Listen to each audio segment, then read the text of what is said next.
Кај е шефот? Дај брашното да видим.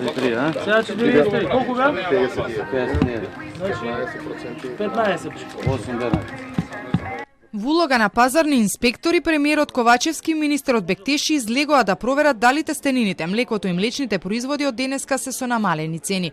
Откако ги провери сумите испишани на рафтовите, Ковачевски ја заврши домашната обврска. Си купи леп макарони, млеко, но и се заблажи. Протеинско барче, кој е подобро? И ова е карамел. Шоколадно. 226. На шефот на кабинет ќе му дадеме тоа да го издржи денот подобро. За разлика од него, министерот Бектеши маркетот го напушти со празни раце. Намалување на цените на овие производи има, потврдија надлежните. И граѓаните велат производите ги нашле по пониски цени, но сметаат дека тоа не е доволно. Па би требало да се намали уште. Сега овој месец малку, во мај малку и така, едноставно да ги упристојат цените да бидат за сите добри.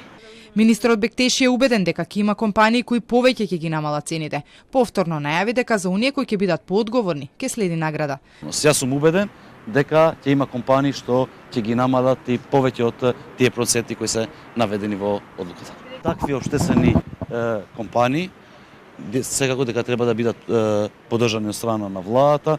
Пазарниот инспекторат испрати 160 инспектори на терен. До сега неправилности нема. Доколку има, ние како државен инспекторат ќе ги објавиме со називите на субјектите каде има.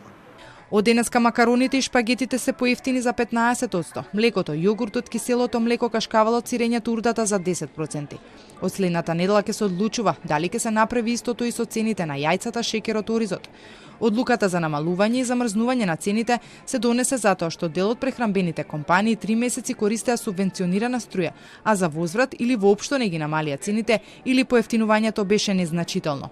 Се одлучи ефтината струја да се укине, но се уште е неизвестно дали единствената казна за овие компании ќе биде само укинувањето на субвенционираната струја. Ковачевски допрва ќе проверува дали законски постои можност да се воведат и други санкции за нив.